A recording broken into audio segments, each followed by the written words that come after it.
말씀 요한복음 20장 1절로 18절 말씀입니다.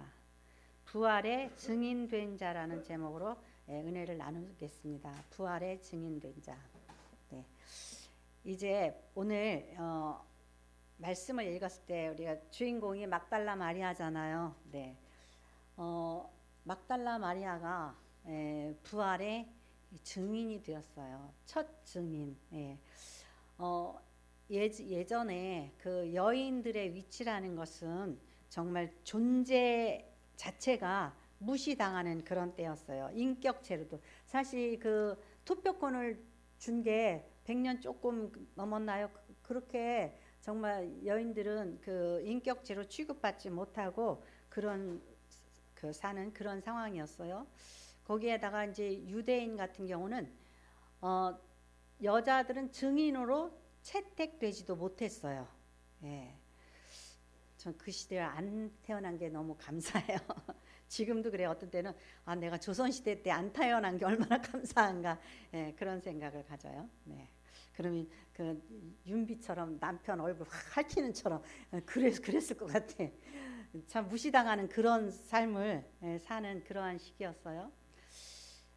그런데 하나님께서는 그 막달라 마리아를 증인으로 그렇게 세우셨다라는 거 있죠. 이게 굉장히 대단한 거예요. 부활을 처음으로 목격한 증인이 되었어요. 그런데 많은 그 역사 속에서 이것을 자꾸 오도하려고 그러는 무리들이 있어요.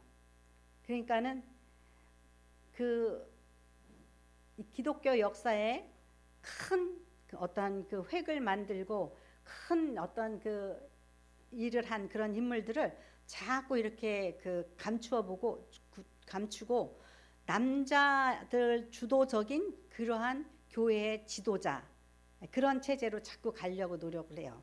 남자들이. 그러다 보니까 카톨릭에서도 그 막달라 마리아가 창녀였다는 둥 또는 요새도 지금도 현세에도 그러죠. 그래서 또 기독교를 폄하하고 싶은 사람들은 그 다빈치 코드 그런 것 속에서 마치 막달라가 예수님의 여인이었다는 둥 이러면서 자꾸 깎아내리는 거예요. 근데 성경에는 막달라가 그러한 사람이라는 것은 한 군데도 나온 적이 없어요. 인간들이 그렇게 자꾸 만드는 거예요.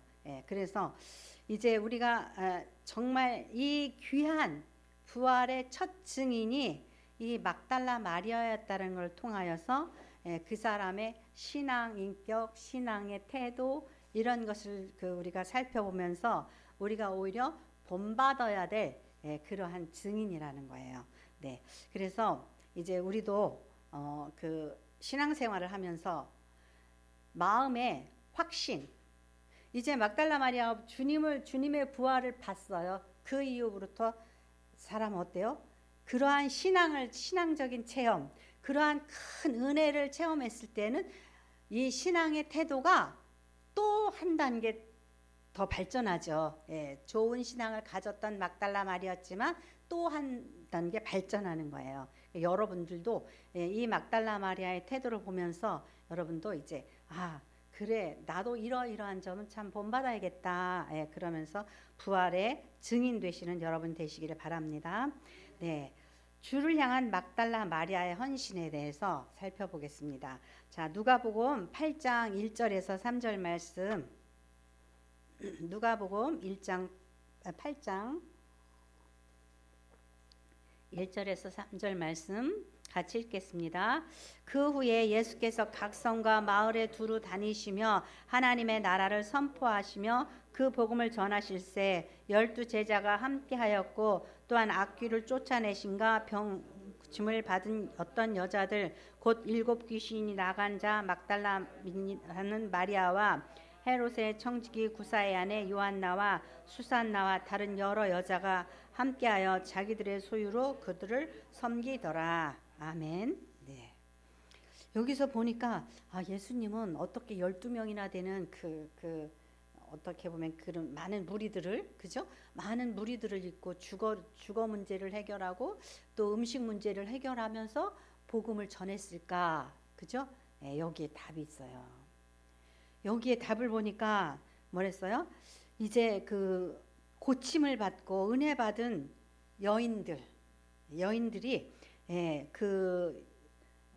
자기들의 가진 소유로 그를 섬겼더라. 근데 거기에 제일 먼저 나온 게 누구예요?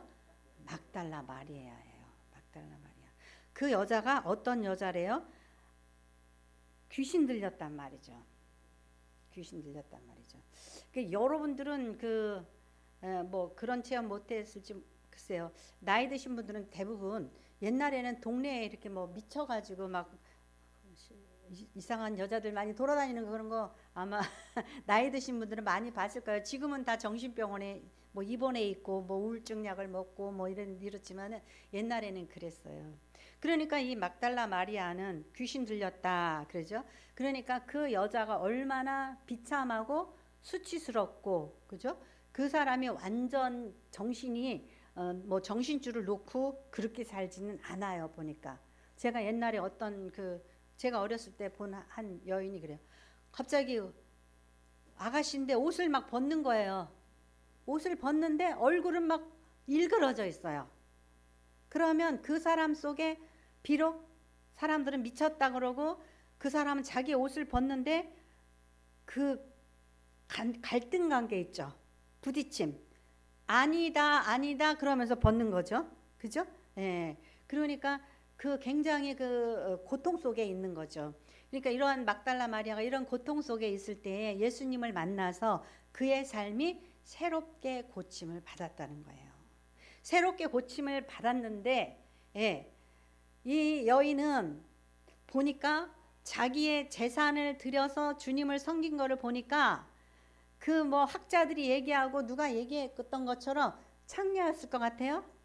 예, 아니었던 것 같아요. 많은 여인과 이렇게 협조적인 관계로 주님을 도운 것으로 봐서 이 여자는 돈 많은 과부였다든지 뭔가 재력이 있는 그런 사람이었을 거예요. 그 시대에 자기 스스로 그 어떤 물질을 움직일 수 있는 사람이었다면, 마리아는 그 사람들이 말하는 그런 창녀, 죄 지은 자 그런 게 아니라 이 여인은 아마도 그런 어떤 정신적인 문제로 고통당하던 그런 여인이었을 것이다. 예, 그런 거예요. 예. 그래서 이 여자들이 예수님의 그 복음 사역을 도왔다라는 거죠. 예. 그러니까 자기가 받은 은혜에 보답하는 거예요.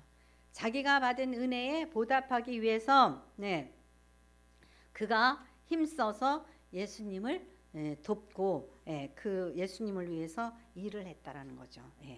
그러니까 이러한 상황에서 이제 그 막달라 마리아의 그 헌신, 그것을 우리가 본받아야지 돼요. 본받아야 돼요. 그 뭐 이단원에서 읽은 말씀이지만은 사람들은요 은혜를 잊어버려요. 은혜를 잊어버려요. 그래서 예수님이 누가복음 17장 17절에도 그런 말씀이 있죠. 문둥병자 10명을 고쳐줬어요. 그랬더니 한 사람만, 사마리아인 한 사람만 예수님께 와서 영광을 하나님께 돌리고 예수님께 감사했었어요. 그러니까 이러한 상황에서 예수님은 다른 사람들은 어디 갔냐 그러죠. 그런데 거기에 굉장히 큰 축복의 말씀이 있어요. 내가 구원을 받았다 그러는 거예요. 구원을 받았다. 그러니까 우리가 하나님의 은혜를 체험하고 뭐 물질적인 도움을, 문제가 해결되고 뭐 병고침을 받고 뭐 그럴 수가 있어요. 그것이 곧 구원은 아니라는 거예요. 그러니까 예수 믿고 축복받았다, 문제 해결됐다고 좋아하는 것으로 끝나면 그거는 세속적인 신앙인 거예요. 그러니까 어디까지 가야 돼요? 구원에 이르기까지.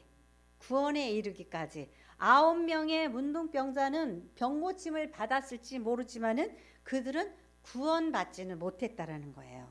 그런데 그 돌아온 한 사람, 내 믿음이 너를 구원하였느니라, 그런 축복의 말씀, 은혜의 말씀을 받았잖아요.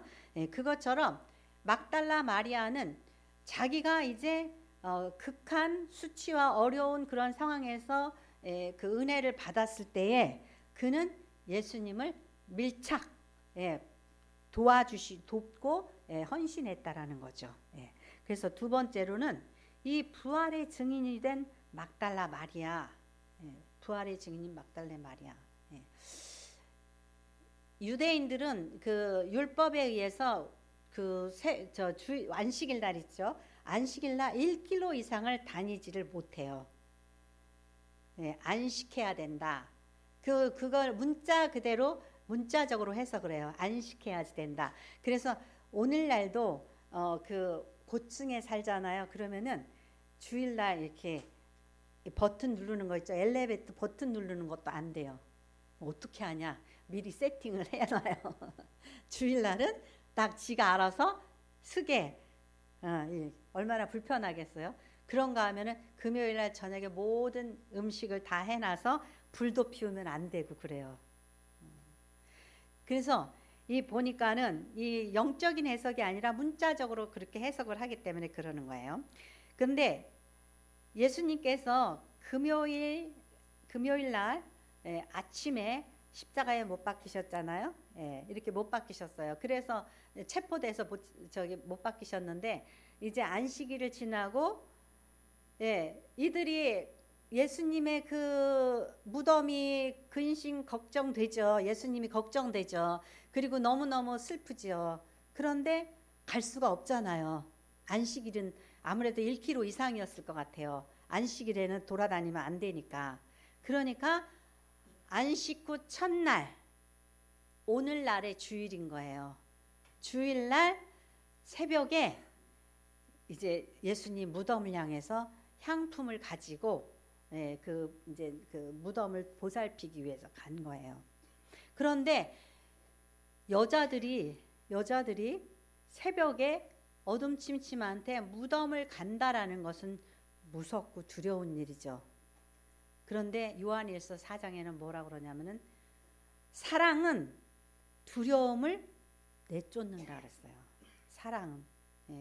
그러니까 그런 사랑이 누구한테 있을까요? 만약에 부모라면 자식에 대해서, 그죠? 그런 어떤 사랑이 있을 거예요. 그러니까는 이 막달라 마리아나 이 같이 갔던 이 여자들은 아무런 두려움이 없는, 오직 우리가 어떤 일에 몰두하면 그 나머지 건 생각을 못하게 되잖아요. 그러니까 12 제자 중에 뭐 심지어 베드로조차도 예수님이 체포되어서 십자가를 지는 것을 보고 따라가질 못하고 도망갔다가 나중에 먼 발치에서 슬슬 따라가잖아요.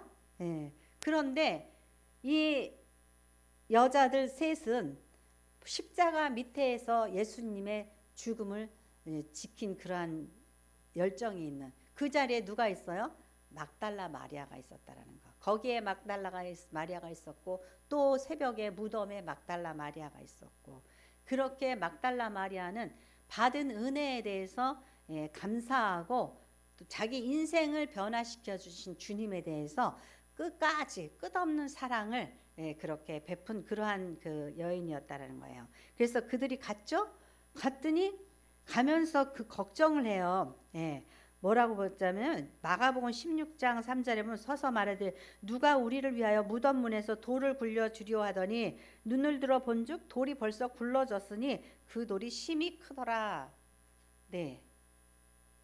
돌을 굴려서 이미 치워졌었어요. 그러니까 놀라운 일이죠. 그래서 막달라 마리아가 그 제자들이 있는 곳으로 달려갔단 말이에요. 달려가서 돌이 굴려졌다. 주님의 시체가 사라졌다. 그랬단 말이에요. 그러니까 누가 같이 뛰어나와요? 베드로하고 요한이. 근데 여기서 참 말씀 이렇게 뭐라 그러냐면은 그 다른 제자가 베드로보다 앞서 뛰어갔다고 그랬어요. 어떻게 보면 이게 사랑의 강도인지도 몰라요. 요한 또한 그 예수님의 십자가 밑을 지킨 제자예요. 모든 제자들이 다 도망갔잖아요. 그런데 요한은 예수님 그 밑에서 십자가 밑에서 그 예수님의 그 십자가의 고난을 지켜본 사람 중에 한 사람이에요. 그런데 그 요한이 베드로보다 먼저 뛰어갔다. 그렇게 여기 나오죠. 오늘 읽은 말씀에. 어떻게 보면은 사랑의 강도였다고 그렇게 볼 수 있어요. 제일 먼저 간 사람은 막달라 마리아고 또 그 다음에 요한이 그 소리를 듣고 막 뛰어가잖아요. 그 다음에 가서 봤어요. 봤더니 들여다보니까 예수님의 시체가 없어졌어요. 없어졌으니까 이들이 뭐예요? 포기를 하고 요한과 베드로는 도로 자기 있는 곳으로 가죠. 그런데 막달라 마리아는 어떻게 해요? 안 가고 계속해서 찾고 울고 있었다라는 거예요. 들여다보고. 우리 쉽게 포기하지 말아야지 돼요. 이 베드로 요한도 포기를 하고 그냥 그래? 에이, 근데 왜 시체가 없어졌지? 거기에 의문을 갖지 않고 그냥 돌아가잖아요. 그런데 막달라 마리아는 예수님을 만났는데도 동산직인 줄 알고 우리 주님의 시체를 누가 가져가는지 모르겠습니다. 당신이 알면 좀 주세요. 제가 가져가겠습니다. 이러잖아요. 그러니까 그 예수님을 향한 막달라 마리아의 그 헌신과 충성심은 그 무엇과도 비교할 수 없는, 모든 사람이 다 포기를 해도 막달라 마리아는 포기하지 않는 그러한 뜨거운 열정과 사랑을 가지고 있었다라는 거예요. 여러분은 어떠세요? 항상 우리는 우리 중심이잖아요. 내 중심이잖아요. 내가 힘들고 우리가 나한테 초점이 맞춰져 있으면은 우리는 사명을 감당할 수가 없어요. 오직 하나님에 대한 열정, 하나님에 대한 사랑, 감사, 예수님에 대한 사랑, 그것 때문에 새벽에 무덤가를 가도 무섭지도 않고 예수님의 시체가 없어졌기 때문에 돌아갈 생각도 안 하고 그러잖아요. 그러니까는 우리가 사명에 충성한 삶을 살면은 우리 부모님들이 그러잖아요. 부모님들이 저희 엄마가 가끔가다 자랑하는 게 그거 있어요. 내가 니네들 공부 가르칠 때는 내가 그 월남치마 하나 가지고선도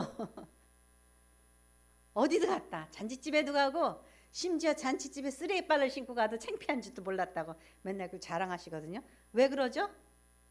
초점이 오직 내 사랑하는 자녀들한테 맞춰져 있는 거예요.